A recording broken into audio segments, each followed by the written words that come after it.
Gente, estamos de volta aqui. Newton hoje vai me ajudar, que o negócio tá feio aqui na voz, né, amigo? Tá bravo. Deixa comigo. Vou deixar tu falando, então. Deixa eu falando, então. E hoje ele nem vai querer falar tanto assim, porque o assunto de hoje, da nossa participação aqui do economista Newton Golec, é um assunto que toda hora você ouve aí, né, nos noticiários nacionais, toda hora se estampa as manchetes dos principais jornais do país, e sempre como algo positivo, né? Abaixou a taxa Selic, agora sim o mundo está melhor, né? A taxa Selic caiu, olha que maravilha, vou poder comprar o meu carro zero. Exato. E aí, Newton, tem alguma relação? Bom, para eles tem. Para eles. Para eles tem. Tem relação.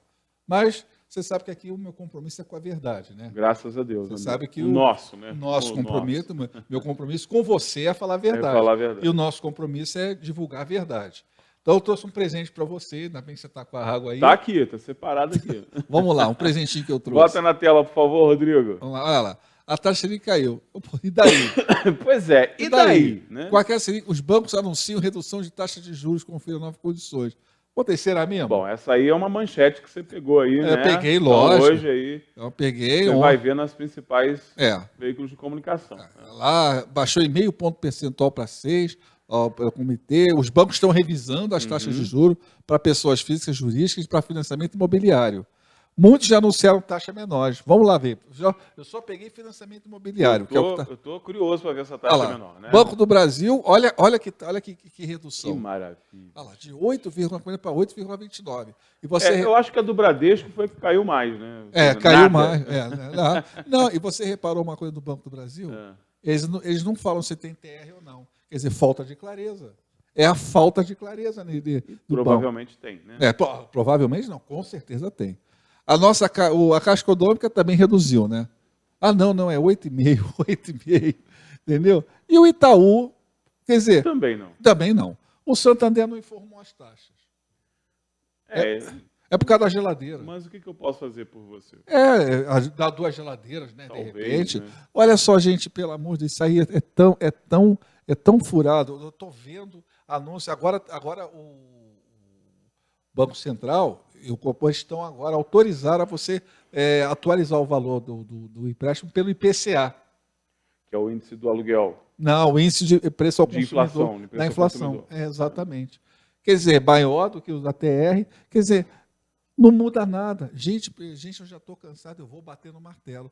O presidente do Banco Central já tem que tomar uma providência. Mas me disseram que ele está preocupado com essa situação aí dos juros. Melhor ainda. Está preocupado? Ótimo, então já adiantou, já foi o primeiro passo dado. O primeiro passo já foi dado, já está preocupado. Então, vamos para o segundo passo? Vamos chamar os banqueiros, vamos abrir. A taxa de juros, o cheque especial está 300% ao ano. Já está sendo divulgado aí na mídia. Não só de graças a Deus que a gente está aqui no topo de tudo. Sem dúvida. Agora não dá. Aí chega o Santander, obriga você a ter cheque especial, obriga isso. Como é que você vai financiar uma casa? E que taxa aqui? Gente, de 6,5 para 6. E daí? Eu quero saber, e daí? Vamos baixar a cara. Volta a falar. Isso aí chama-se lavagem cerebral. Verdade. Isso é mantra. Vai lá. Sem contar que, assim, quando você analisa o que é a taxa Selic, né? Porque muita gente ouve essas notícias, mas não sabe exatamente o que é a taxa Selic. A taxa Selic é uma taxa referencial da dívida pública. Exatamente. Ela não tem nada a ver com o consumo, com o nosso dia a dia. Ela baliza a dívida que os entes públicos têm com os bancos. Né? Exatamente. Estou errado? Certíssimo. Essa aula eu não faltei. Não, essa aula você não faltou, mas tem gente que faltou essa aula, né? Tem gente que faltou essa aula. Isso é uma coisa que sempre me incomodou muito. Nilton, você, economista, vai poder responder. Sim. O que isso tem a ver com o dia a dia das pessoas? Nada. Não tem nada a ver. Se é uma taxa para balizar a dívida dos entes públicos com os bancos, por que se divulga isso como se fosse a maravilha para a economia nacional? Por causa da falta de esclarecimento do povo.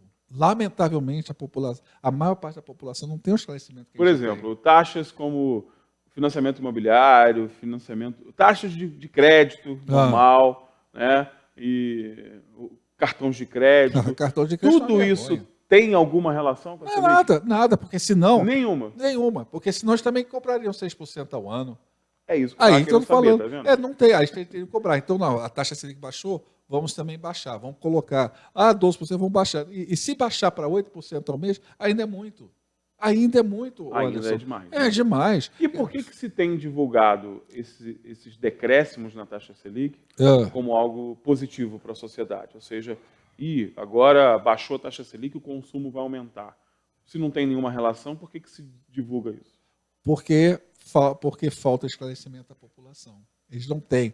Eles fazem daquilo de uma forma, entendeu? Que a pessoa acredita que com o decréscimo da taxa Selic, eles possam consumir, possam comprar mais barato. E não é verdade. Não é verdade. Não tem relação nenhuma. É comparar laranja com banana. Não tem nada a ver. E aí você acha que a mídia, por exemplo, é induzida ao erro ou boa parte dessas matérias são matérias direcionadas, aí, patrocinadas? Não, olha, Induzidas ao erro. eu diria assim, eu não gosto de falar da mídia e tudo, mas a gente tem que ser honesto. Claro. A mídia é induzida ao erro. A mídia é induzida. Porque o cara vai lá e fala, anuncia isso aí. A mídia não é economista. Então a mídia vai falar, baixar a taxa de juros, então fica assim, opa, baixou, vamos consumir. Não é. Só uma taxa de cheque especial, não, minto. Uma taxa de crédito pessoal está quase o valor da taxa Selic. Porque é uma forma de explicar, é até bom explicar. Existe uma diferença entre empréstimo e financiamento. Sim. O empréstimo, ele não sabe o que você vai fazer com o dinheiro. Daí esse nome se empréstimo, não tem fim específico. O financiamento tem um fim específico. Por Exato. exemplo, a compra de um automóvel. Isso, financiamento de automóvel, financiamento de imóveis, financiamento de maquinário, financiamento de imóveis. E porque se você não pagar, o banqueiro vem lá e tira de você. O empréstimo pessoal não, então a taxa é maior, porque, segundo eles, o risco é maior. Mas acontece que quando você tem um banco, você sabe que você tem o risco do negócio.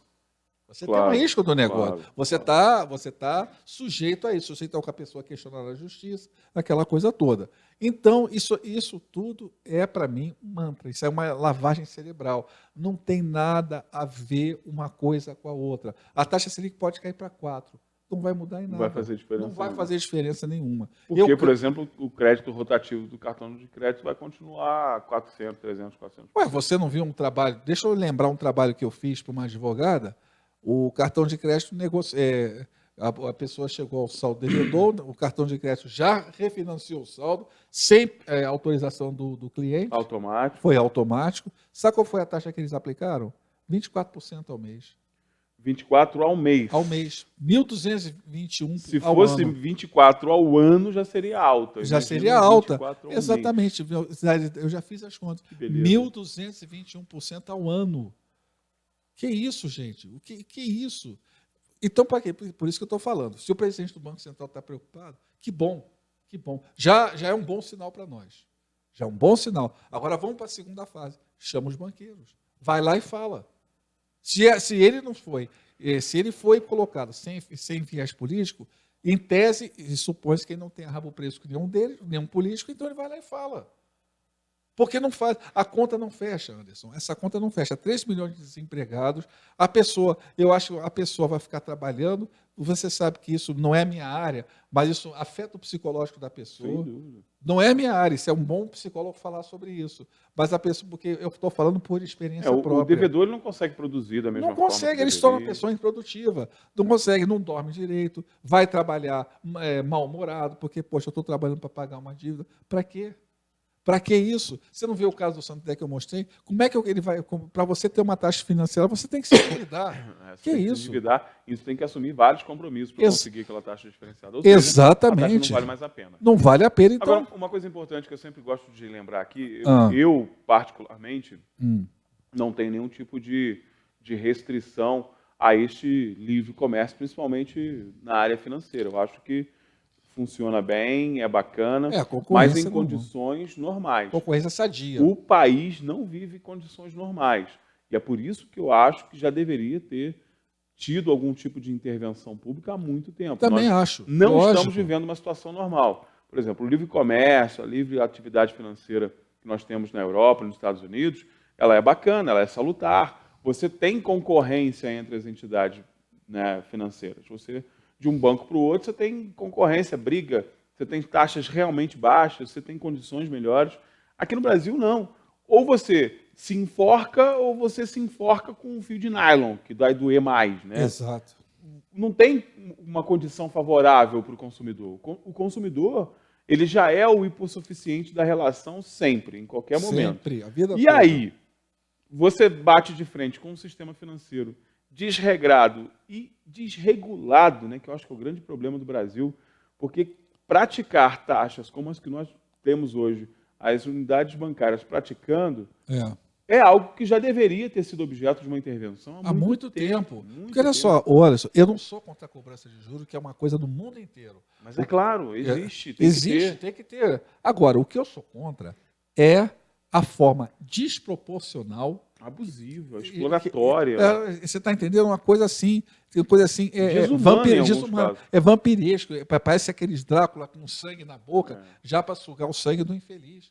Como é que uma pessoa, você imagina aquele que vive de um salário mínimo, como é que ele está enxergado até a garganta? Eu me lembro até de uma palestra que eu dei lá, tinha uma senhorinha que me falou, eu estou trazendo esse assunto de novo, para as pessoas verem o que realmente acontece.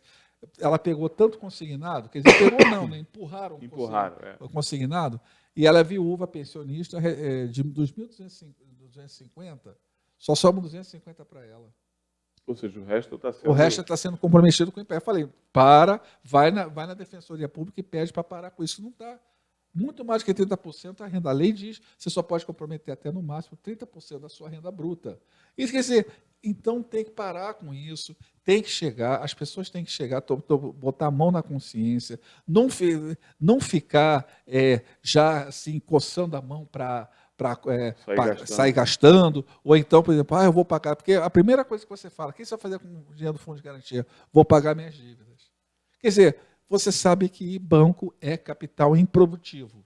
O que o banco produz? Só dor de cabeça para a gente. Não produz absolutamente nada para a sociedade. Não produz nada. Então, quando você compra, isso é só uma coisa, quando você pega um dinheiro no fundo, porque é uma injeção na economia. Então, quando você vai comprar um televisor, alguma coisa, o que você faz? Você está movimentando a economia. Porque a pessoa que está vendendo um televisor vai pedir no estoque outra televisão. Vai começar a aumentar a demanda, vai haver aumento de produção. Aumento de produção significa nova contratação de pessoal para poder dar conta do pedido. Isso sim. Isso você está mexendo com a economia. Agora, você pega um dinheiro, vai pagar a dívida, é mais fácil falar, vamos negociar a dívida. Sim. Porque o Anderson, ninguém aguenta. Nem o cara mais milionário aguenta pagar 300% num cheque especial e num cartão de crédito. São as piores. 1.000% ao ano, como a gente viu no caso. Não, 1.221 refinanciar. Não existe. Não existe isso. Então, o que acontece? Eu vou continuar batendo, vou continuar martelando. E já, olha, o presidente do Banco Central está preocupado. Ótimo. Vamos mudar esse rumo da prosa, então. Para de ficar preocupado e age. Age, né? Exatamente. Eu acho que ele está vendo a gente. Então... Amigo, obrigado mais uma vez pela Obrigado a você. Entendeu? Espero que a gente tenha conseguido esclarecer a sua dúvida com relação a isso. Exatamente. E daqui para frente, né, você que assistiu a entrevista, quando você ouvir esse papinho aí de a taxa Selic caiu, vou poder melhorar. Tudo mentira, conversa fiada. Não tem nada disso. É conversa fiada, tudo é conversa, é mantra, é lavagem cerebral. Não caiam nessa. Viu? Lembra do Newton e não cai nessa. Não caiam nessa. Semana que vem estamos de volta, se Deus quiser, né, amigo? Estamos de volta com mais presentinho para você. Opa! Melhora essa voz aí, rapaz. Vamos melhorar. Se Deus quiser, melhora. Nós vamos para o intervalo comercial rapidíssimo, bem rápido. Não sai daí, já já a gente está de volta.